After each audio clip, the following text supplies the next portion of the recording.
Bueno, pues buenos días a todos y creo que ha estado bien la introducción que ha hecho Pachi porque ha puesto un problema que yo estoy encantado porque el problema del sprawl, el problema de la dispersión o el problema de la ciudad discontinua, como queramos llamarlo, se puede llamar de muchas maneras, ha estado bastante ignorado, como decía también Pachi, en España ciertamente, en Europa un poco menos, pero también, y en esta escuela hasta hace 2 años. Yo me he encontrado muy sorprendido después de mi salida de profesor regular de aquí, que ahora hay una verdadera inquietud por este tema que me parece que es muy importante porque yo creo que es sumamente representativo de los momentos en que vivimos. El urbanismo está en crisis muy seria, y el urbanismo en España está mucho más en crisis seguramente, o probablemente es donde esté más claramente en crisis de los lugares que yo puedo pensar en este momento. Está en crisis como práctica, digamos, institucional, y está en crisis como disciplina. Durante los últimos 25 años, ha desaparecido el pensamiento crítico sobre el urbanismo. Nos hemos dedicado fundamentalmente a desarrollar rutinas, a ir tomando una deriva, es decir, ha sido un urbanismo que yo he llamado otras veces un urbanismo de las mediaciones. Es decir, nos hemos fijado en variables que mediaban sobre los resultados finales que se materializaban en la realidad,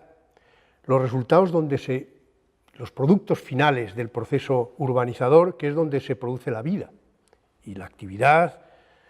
y nos hemos dedicado a hablar de aprovechamientos, nos hemos dedicado a hablar de las implicaciones jurídicas que tiene el tema,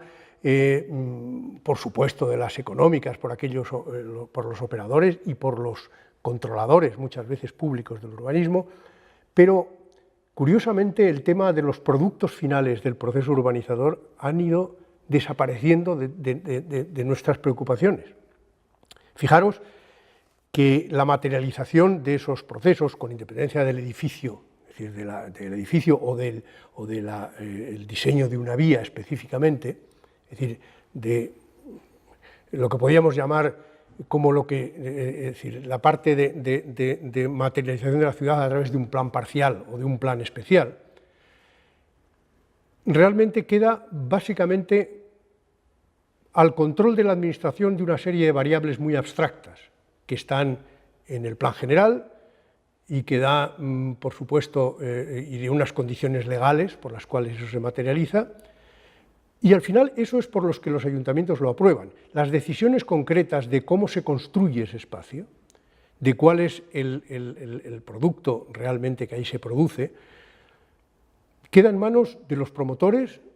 y de los arquitectos de los promotores. Si cumple, perfecto. Con lo cual nos encontramos que estamos con frecuencia invadidos por verdaderas basuras urbanísticas legalmente aceptables. Hemos perdido, digamos, en gran medida la preocupación por, como digo, el control final del producto del proceso urbanizador. A mí el problema del sprawl o de la dispersión que se ha producido en Estados Unidos a partir de los años 50, básicamente, y en Europa, pues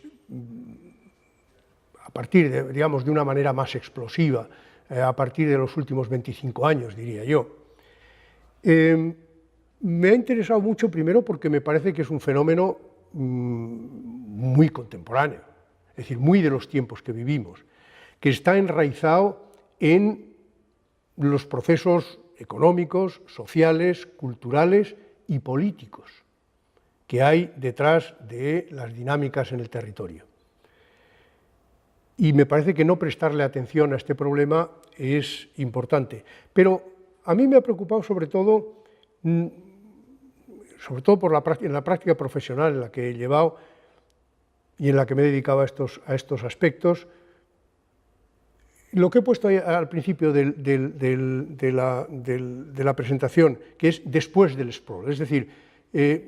hay un problema, efectivamente, que es el cómo, digamos, los procesos que conducen al sprawl pueden reconducirse ex novo, y hay otro problema, y es qué hacemos con lo que hay ahí.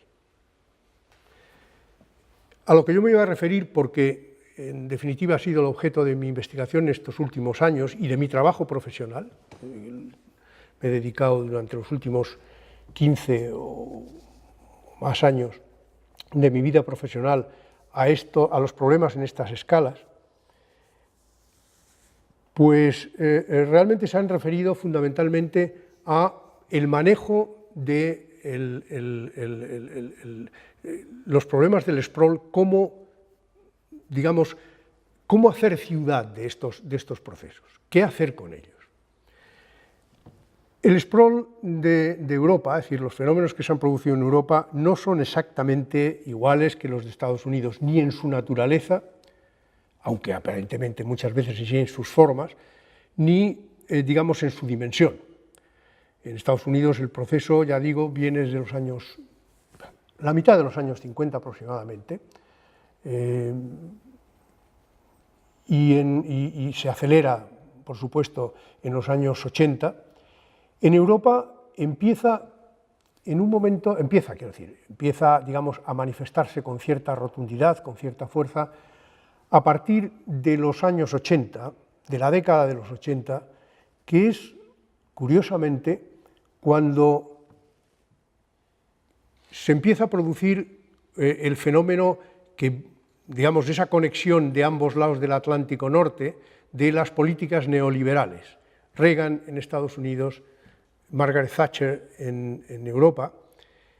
y progresivamente se produce toda una contaminación ideológico-política a los distintos países de Europa que tiene una consecuencia importante, que es la retirada progresiva de lo público, del control público de los procesos en general, los procesos sociales, pero en particular de los procesos territoriales. Hay una relajación importante. Quizá el ejemplo más claro de esa relajación es el que se produce en un país tan fantásticamente, digamos, organizado en estos aspectos desde el principio del siglo, como fue el Reino Unido. Es decir, la relajación de estos procesos es verdaderamente notable en este sentido. Pero yo diría que hay hay otras causas importantes. Una es la aceleración que se produce en los procesos económicos, en el cambio de las estructuras económicas, en las estructuras sociales y culturales, a través de una creciente difusión de la información y también de, digamos, la capacidad de las empresas para controlar ciertos procesos de cambio en las costumbres, en el consumo de masa, sobre todo, en un momento en que las economías, digamos, en que uno de los motores de las economías es la demanda de consumo masivo, con independencia, pero muy ligado a ello también, del desarrollo impresionante de los sectores financieros. Y ese fenómeno realmente lo que produce, como digo, es una aceleración importantísima de los cambios en las esferas de la economía, tanto desde la producción como desde la esfera del consumo. Y hay otro que me parece que es sumamente importante también, y es las mejoras impresionantes que se producen en las infraestructuras de transporte y en los sistemas de transporte, que tienen una capacidad de ampliar considerablemente el territorio de la implantación, las opciones, las oportunidades de lo que llaman los anglosajones los stakeholders, las empresas, los operadores que actúan en el territorio, de ampliar sus posibilidades de implantación, de ampliarlas impresionantemente. Ello, naturalmente, tiene que ver también con los efectos que producen sobre los precios del inmobiliario, los precios del suelo. En el caso de las empresas cambia completamente, es decir, durante todos estos años el desarrollo tecnológico ha producido una reducción considerable de la factura de los costes de transporte en relación a la factura total de los costes de las empresas. Y eso ha tenido que ver mucho también con la posibilidad de una mayor ubicuidad de la localización de ciertos sectores que antes estaban muy atados a los mercados de consumos o a los mercados de materias primas. De manera que la ubicuidad en el territorio, favorecida en estos casos por la ampliación de sus posibilidades de implantación, ha contribuido, y las oportunidades, como digo, que ha dado a los operadores inmobiliarios, por ejemplo, para hacer propuestas, para proponer a una administración debilitada urbanísticamente sus posibilidades de implantación aquí o allá, con muchas menos cortapisas de las que históricamente daba un planeamiento mucho más rígido, por así decir, pues efectivamente ha favorecido todo este tipo de procesos. No son procesos casuales, son procesos que están muy enraizados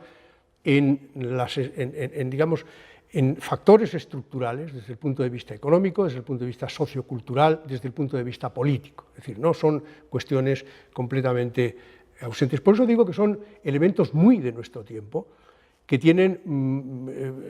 digamos,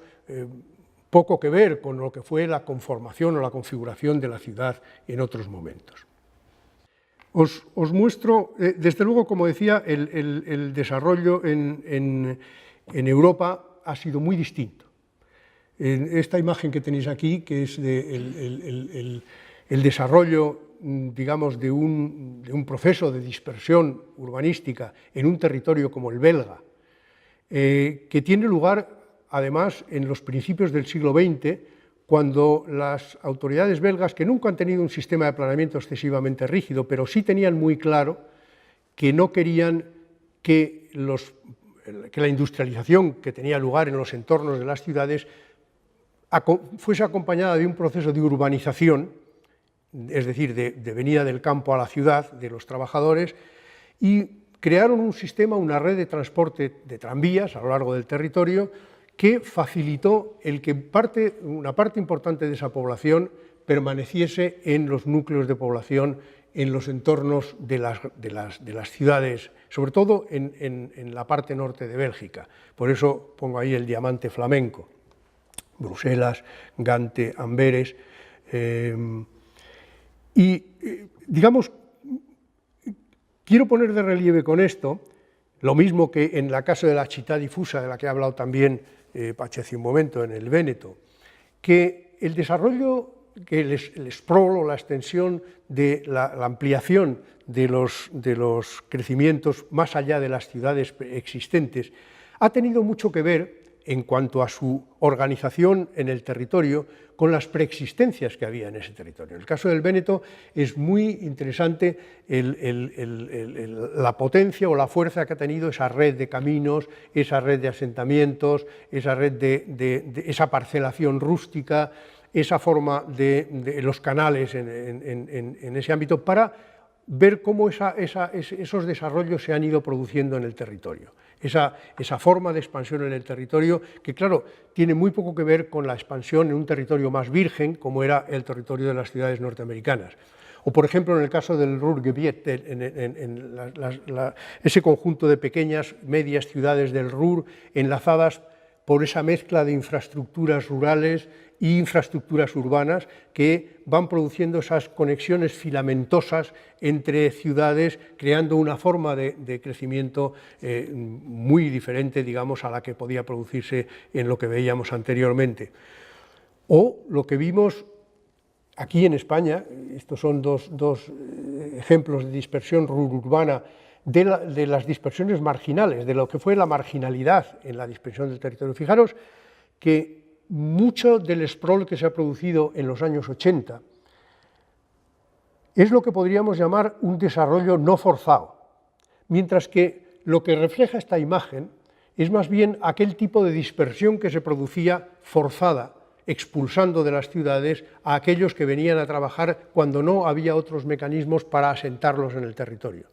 Estos ejemplos de Gran Canaria podía haber traído otros de otros lugares, y la verdad que muestran bien ese doble fenómeno, es decir, el asentamiento en los núcleos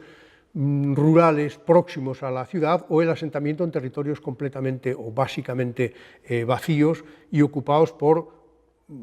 vivienda marginal en este sentido. El caso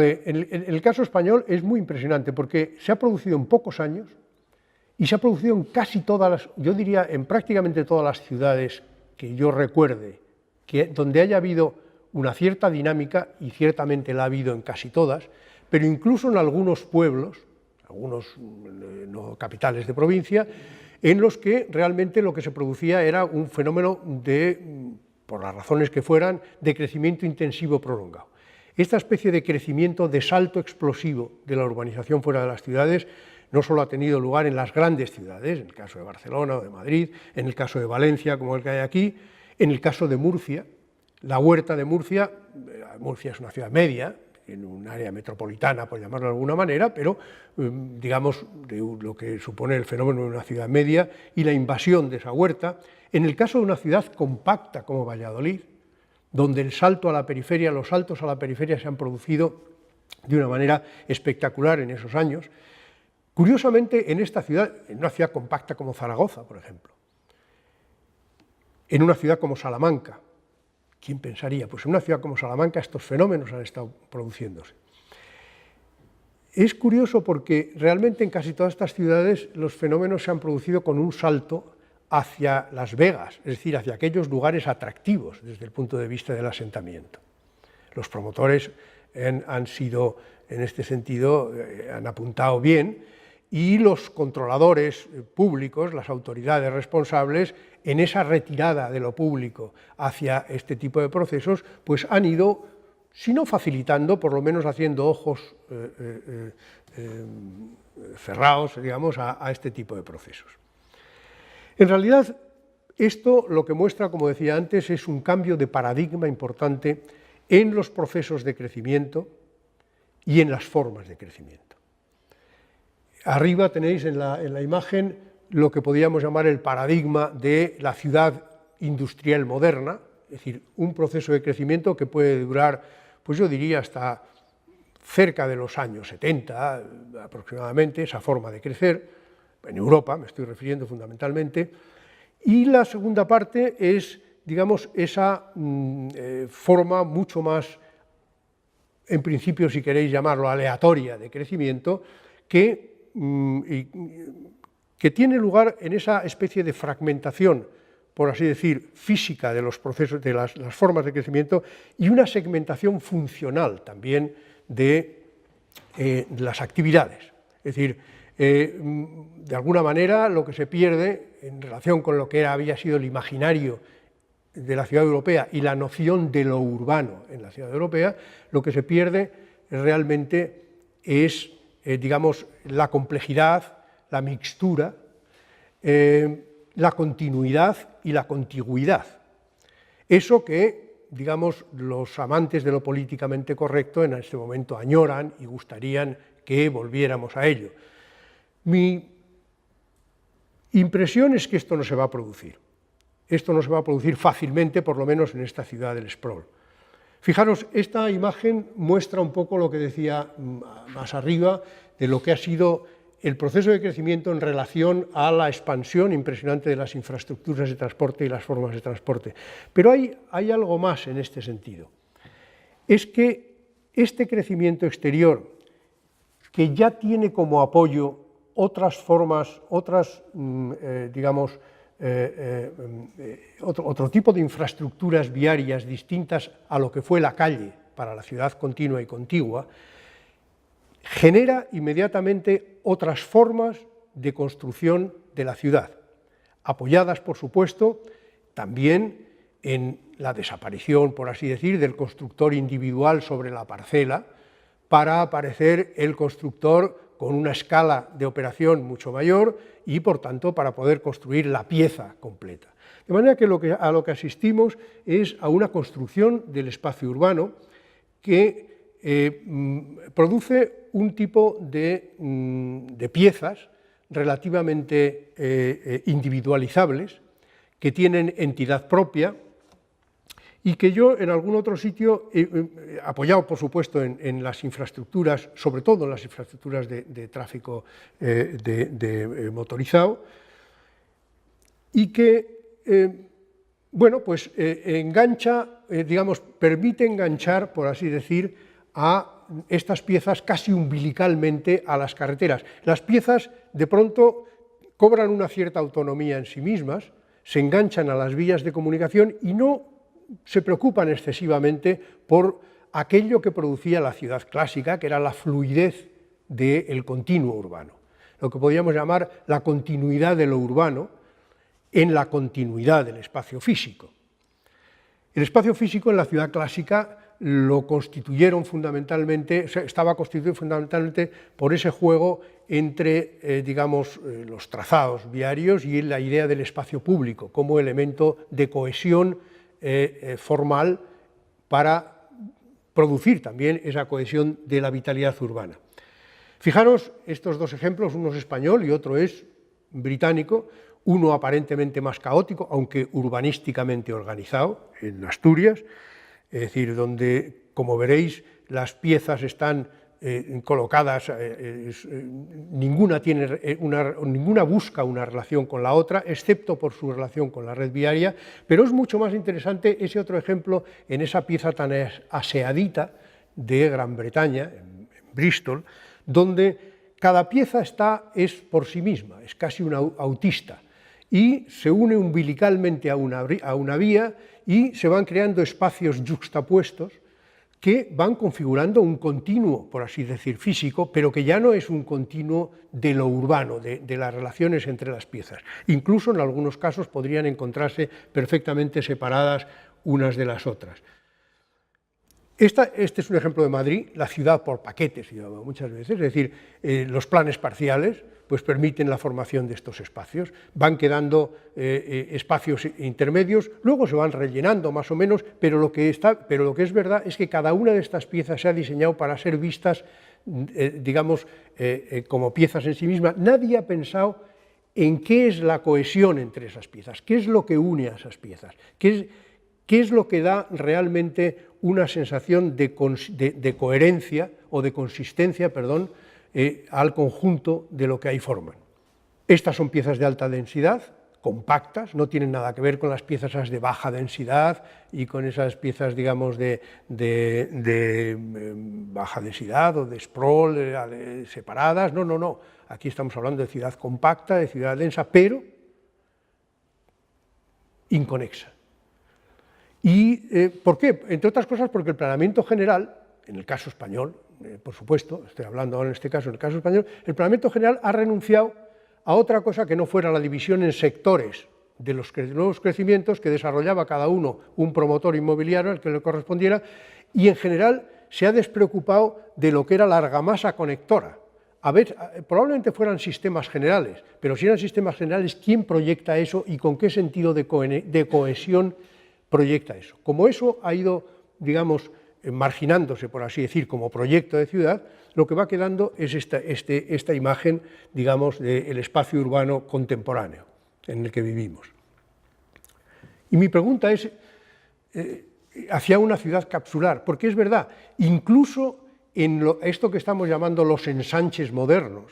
es decir, esta especie de copia superficial y banal del ensanche del siglo XIX, traducido a los ensanches del siglo XXI, que son esa especie de gated communities, de ciudades, de comunidades cerradas, que son estas manzanas, con un solo portal, con una vigilancia, con un cierre hermético que se abre con un mando a distancia para que entre el coche, y dentro son como pequeños castillos o como casi por fuera tienen ese aspecto carcelario, por dentro son esa especie de espacios cerrados en sí mismos, y las calles son corredores de tráfico para ir penetrando en ellas. Es decir, esto es lo que estamos construyendo, este tipo de ciudad es la que estamos haciendo. Hemos dejado de pensar en la ciudad como lo que históricamente ha sido, como lo que realmente le produce es decir, esa capacidad de crear vida colectiva. De todas maneras, yo me hago aquí una pregunta, es decir, porque podría desprenderse de lo que estoy diciendo, que pues que volvamos a hacer ciudad clásica. Después del sprawl, trabajando con el sprawl, no vamos a hacer ciudad clásica. Es imposible rellenar masivamente todos los huecos que se ha formado esa ciudad. Y además, no sé si lo sabríamos hacer. Yo creo que, por un lado, a uno le queda la sospecha de si el ser humano ha perdido esa capacidad de conectarse de aquello que tenía la ciudad tradicional, que era de conectarnos unos con otros, de configurar un tipo de relaciones humanas creativas. Bueno, yo creo que hay en este momento, y ese es un tema a explorar, otras formas de espacio público que no es solamente el físico. No digo que no sea importantísimo, creo que lo es, pero que no sea solamente el físico. Y incluso en esta especie de ciudad capsular, que realmente lo que permite es que nos reunamos en determinados sitios cerrados y vayamos a otros sitios cerrados, de unos a otros, de nuestra casa al shopping, de ahí al colegio de los chicos, de ahí a reunirse con los amigos. Bueno, pues en esta especie de ciudad capsular también hay formas, probablemente unas enganchadas a lo virtual, pero probablemente algunas nuevas, es decir, el parque es probablemente el único la reminiscencia del viejo espacio colectivo que es admitido en este tipo de ciudad nueva que se está formando, pero pienso que este es un problema que tiene un aspecto de visión crítica, es decir, hemos de perder el espacio público o hemos de recuperar el espacio público. Y si hemos de recuperar el espacio público en un tipo de ciudad que es distinta o que va a ser distinta, que va a ser más porosa, ¿cómo realmente hemos de recuperar ese espacio público? Tenemos ahí un desafío que yo creo que es importante. Y luego está el otro tema, el de la permeabilidad, el de la continuidad, la ciudad permeable. Yo creo que esos dos conceptos de porosidad y de permeabilidad son interesantes a la hora de reconfigurar los espacios urbanos. La idea que uno tiene es que probablemente en estos momentos de crisis en que no va a haber grandes expansiones de nuevos crecimientos, y yo por lo menos como me he ido planteando algunos retos que he tenido en los últimos tiempos, ha sido el de que vamos a trabajar con pequeñas posibilidades de crecimiento, pequeñas inserciones a lo mejor en determinados puntos, pequeños desarrollos viarios, elementos de densificación o elementos de establecer contactos nuevos con piezas distintas, es decir, un juego que no tiene nada que ver con aquellos grandes crecimientos que se producían hace solamente 5, 6,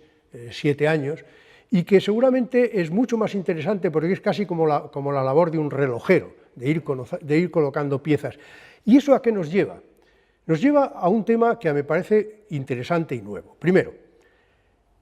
en la medida que estos territorios plantean un problema de escala considerable,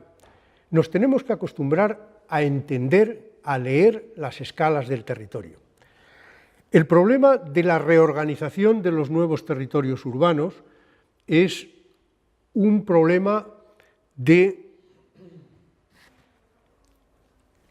estructuración, no diría reestructuración porque no teníamos seguramente en estos territorios deslavazados, no tenemos esa estructura previa, de reestructuración y de estrategia.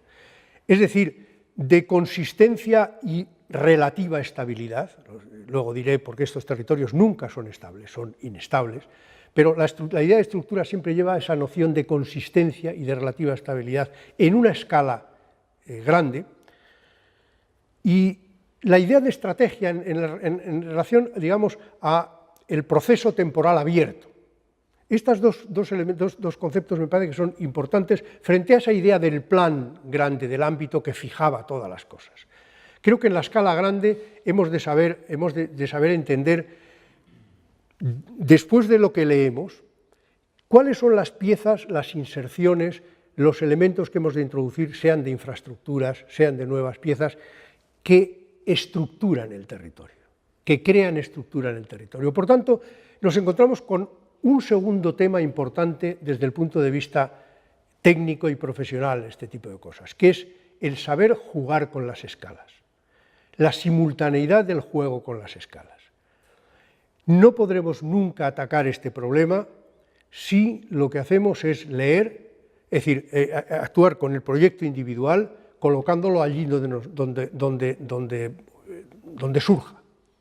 Creo que las decisiones en este tipo de casos, en este tipo de problemas, hay que tomarlas a partir de una lectura de la escala grande y viendo en qué medida el impacto que produce esos proyectos. Fijaros que cuando actuamos en el territorio, en cualquier lugar del territorio, lo que hacemos es actuamos en un punto del territorio, introducir una tensión sobre el entorno. Los economistas lo llaman efectos externos, externalidades, pueden ser positivas o pueden ser negativas. Pero el colocar algo en el territorio, si una cualidad es inherente al territorio, es la de generar efectos externos siempre, siempre. Por tanto, cualquier cosa que ponemos en el territorio tiende a crear tensiones a su alrededor. Esas tensiones,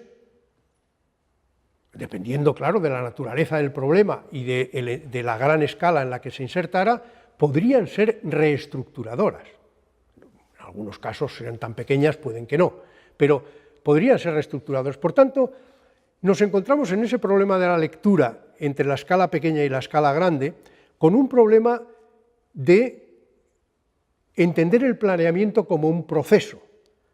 El planeamiento no es una situación, no es algo que dejamos plasmado en un plano. El planeamiento es una situación afectada por las decisiones que se van tomando en el tiempo, donde la lectura en la escala grande y la lectura en la escala chica y el trabajo en la escala chica, perdón, son absolutamente importantes. Si alguien está interesado en trabajar en estos problemas, yo presento aquí algunos casos en los cuales he estado trabajando en los últimos años y en los cuales yo no tendría inconveniente en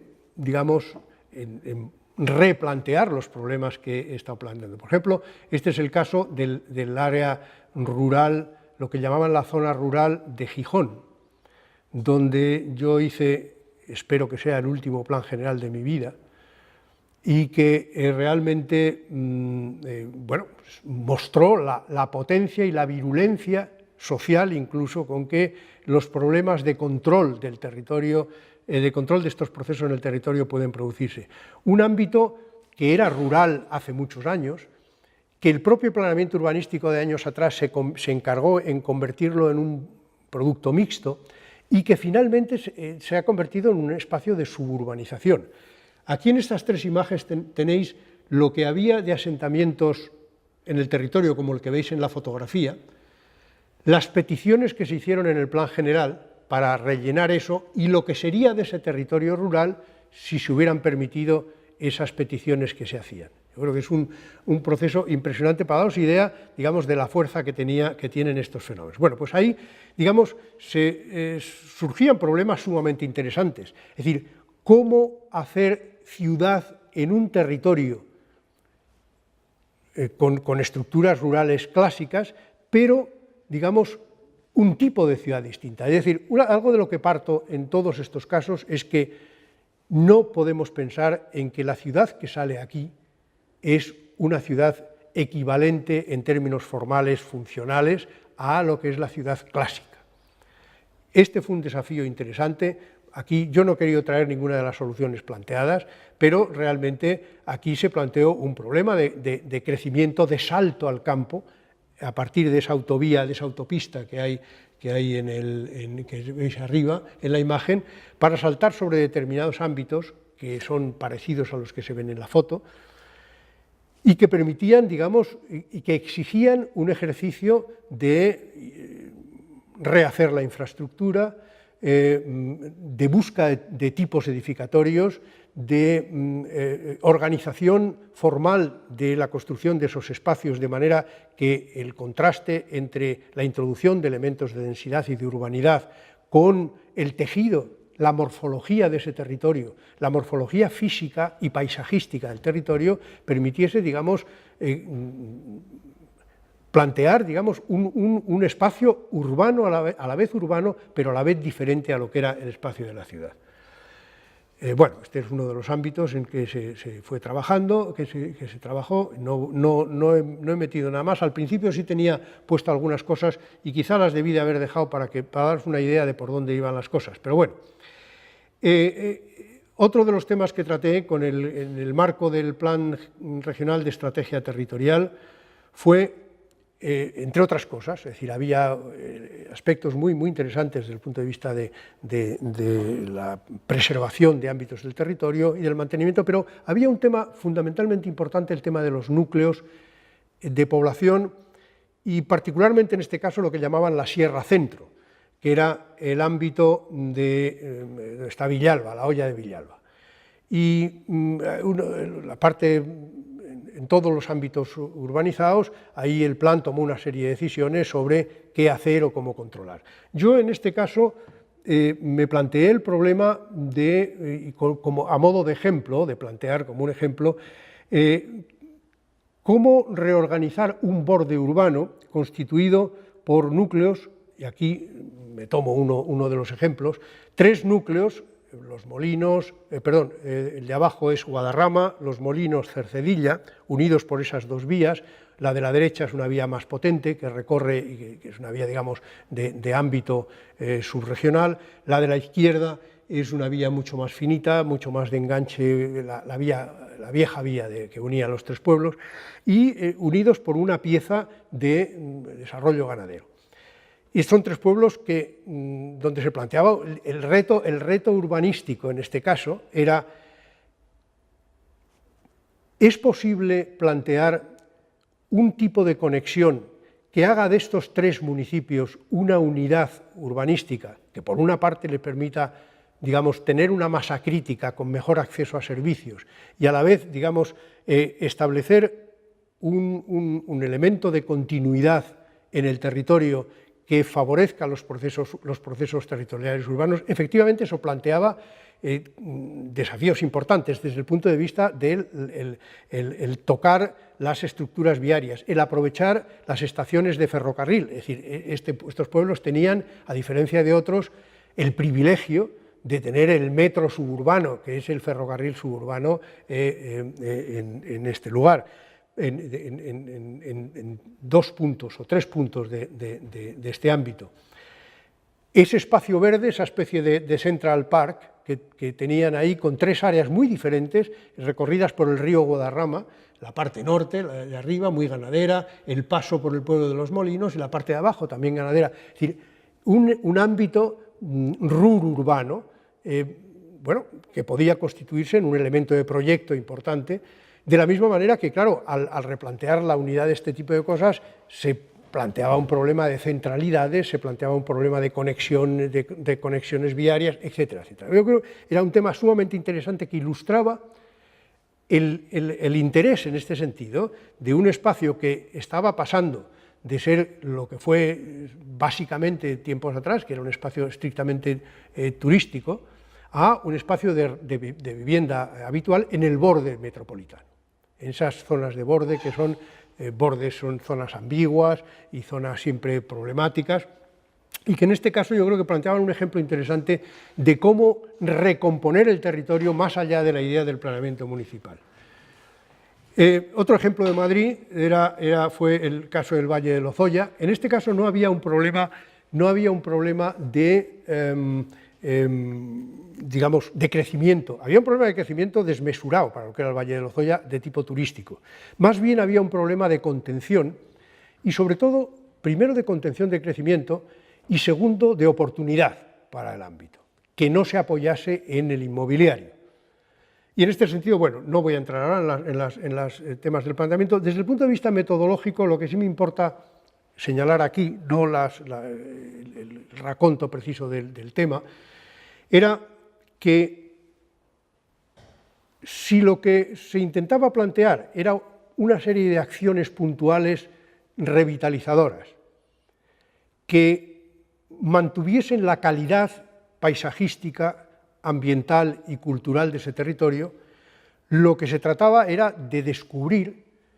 cómo manejar ese problema con criterios, digamos, de cierta consistencia urbanística. La idea en este caso era lo mismo, es decir, manejo de escala grande y escala chica. La definición de la estructura de este territorio se hizo a través de varias cosas. Es decir, la estructura era una conjunción de sistemas complejos. las praderas reticuladas que veis ahí abajo, la red de asentamientos, la red de caminos, los espacios vegetados. Todo ese conjunto combinado daban una noción de estructura interior de ese ámbito. Y sobre esa estructura, donde estaban los núcleos situados colgando de la vía que está allá arriba, se planteaban una serie de posibles espacios de actuación, porque otra de las características de esta escala es que estamos jugando con procesos que no siempre son sujetos a una decisión o a un proyecto específico, sino a una posibilidad. Y por tanto hemos de ser conscientes que las decisiones que hemos de tomar para el proyecto que puede llegar a ser son los condicionamientos básicos y elementales para que ese proyecto produzca efectos positivos y no negativos. Si tenemos el proyecto concreto, entonces sí que podemos trabajar en él. Pero si no, lo más interesante es, leyendo la estructura, detectar cuáles son aquellos puntos críticos donde sería deseable actuar, sin decir que hay que actuar. Y ahí donde pueden venir, pues en el caso de este lugar, pues podría venir un centro, qué sé yo, pues las cosas que se planteaban que tuvieran que ver con la cultura o con la investigación, o que tenían que ver con las universidades que tienen este tipo de centros donde reúnen investigadores. Bueno, eran más cosas de este tipo, un pequeño museo de la montaña. Bueno, ¿dónde poder situar este tipo de cosas?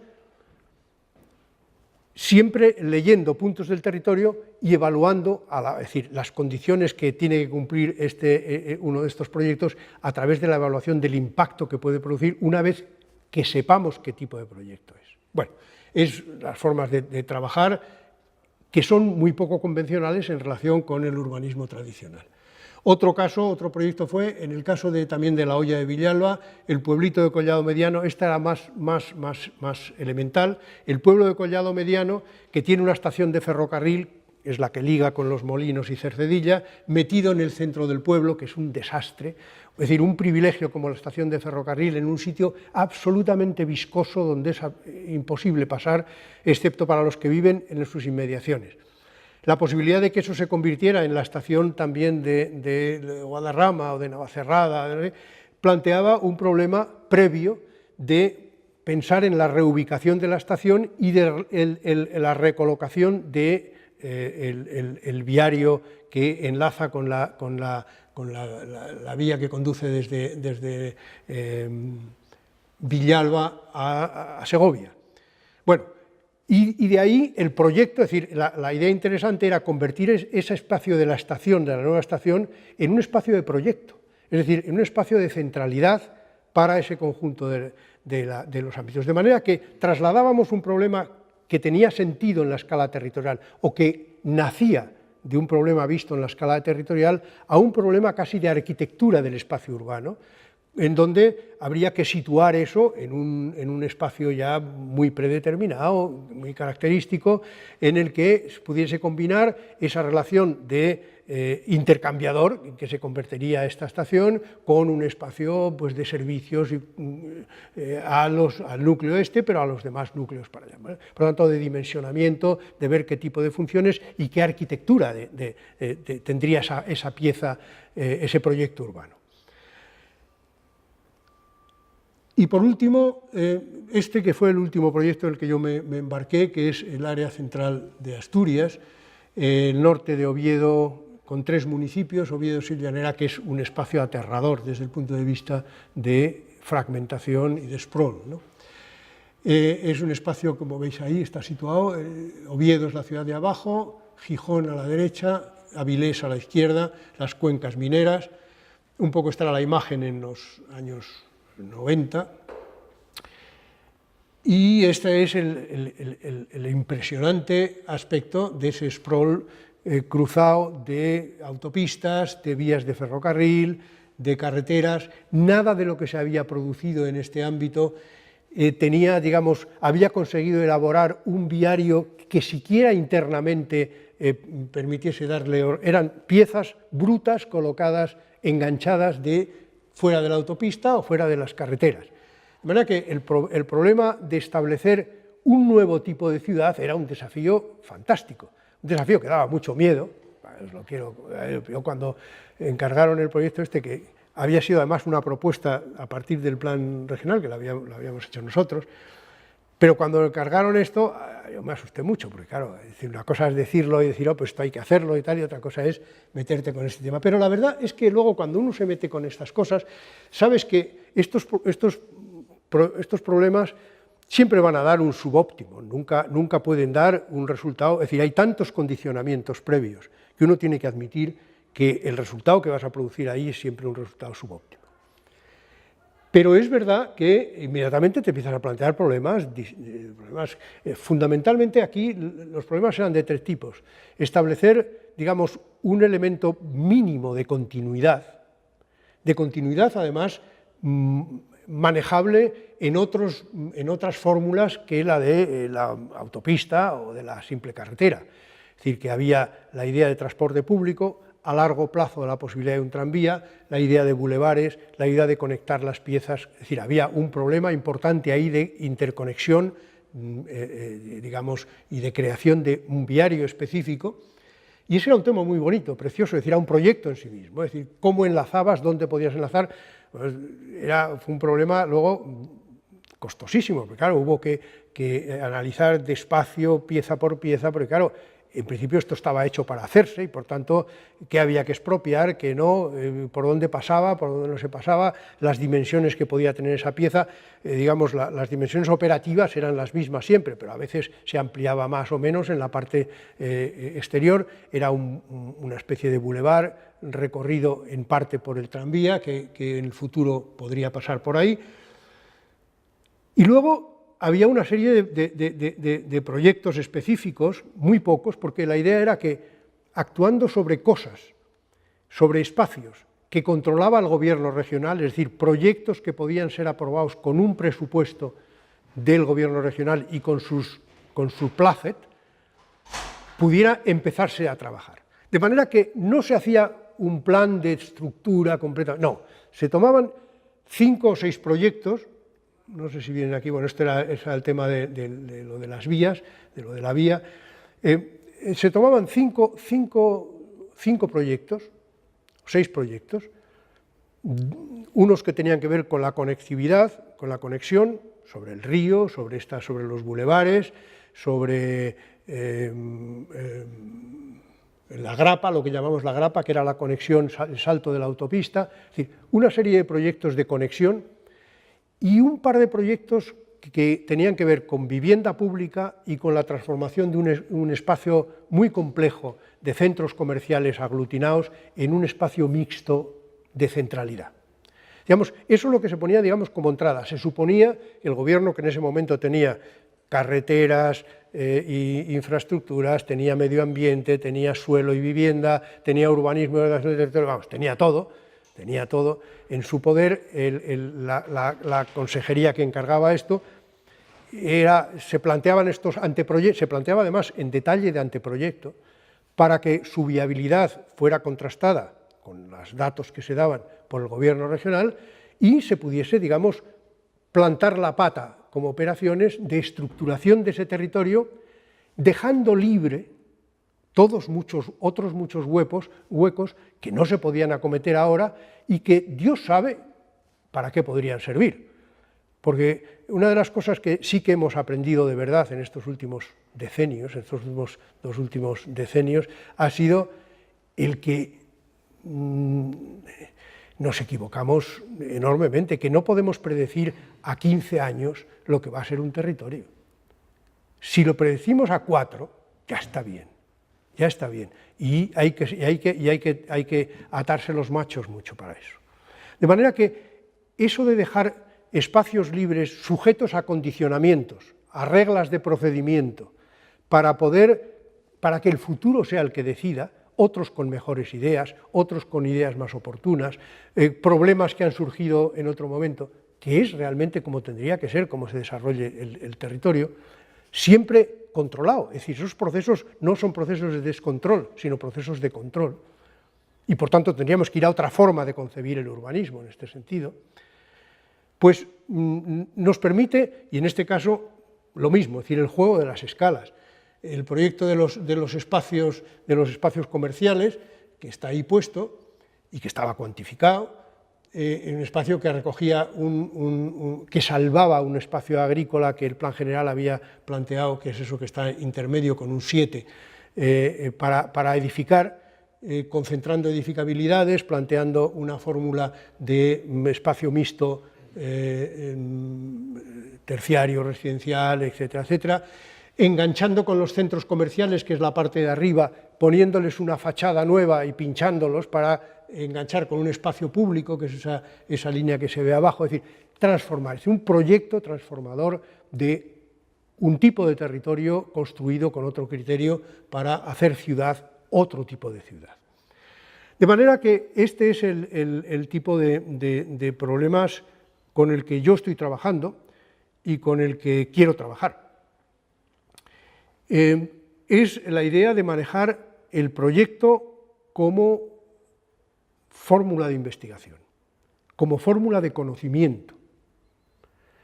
Es decir, no el proyecto como una operación estrictamente creativa y ahí queda esto, sino como fórmula de aprendizaje, de conocimiento. Y porque es verdad que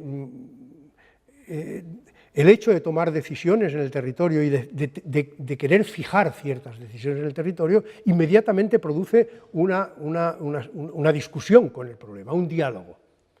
Y produce, por tanto, una evaluación y produce una forma, digamos, de acercarse a los problemas y digamos, de comprender probablemente el alcance de las ideas que estamos planteando. Si este tipo de temas interesan, pues